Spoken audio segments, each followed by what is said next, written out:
Constantine reported pagan visions, including one in 310 CE, where a new god, identified as Apollo, appeared to him in the sky. Before converting to Christianity, Constantine believed in Roman paganism and was particularly devoted to the cult of the sun god, Sol Invictus.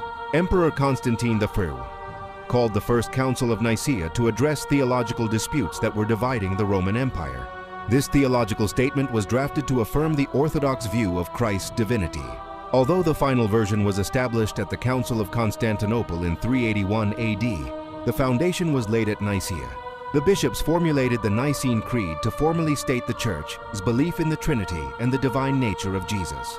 Enforced by the emperor, made the creed a standard of belief for all of Christianity, effectively turning it into a loyalty oath and branding dissenters as heretics.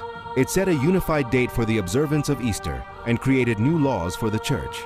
The Council's decision abolished the practice of celebrating the Christian festival of Passover on the Quartodeciman practice, meaning 14th, is the name given to the practice of commemorating the death of Christ on the day of Passover, the 14th of Nisan according to biblical dating.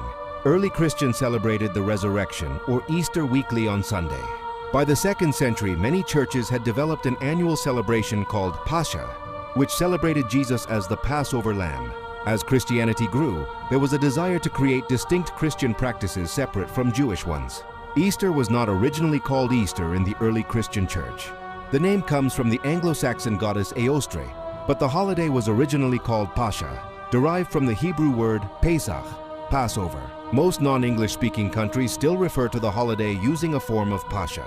Many Christians were already gathering for worship on Sunday, which they called the Lord's Day, to celebrate the resurrection of Jesus. Constantine's 321 AD decree on the Pienti Venerable Day of the Sun, Sunday, was partly to provide a unified day of rest for the empire, and to bridge the gap between Christians and the sun-worshipping pagans in his realm. Constantine issued a decree calling Sunday and made it a public day of rest. This was a significant step in institutionalizing Sunday as a day of rest and worship, though it was not a religious command at this point. The Council of Laodicea, 364 AD.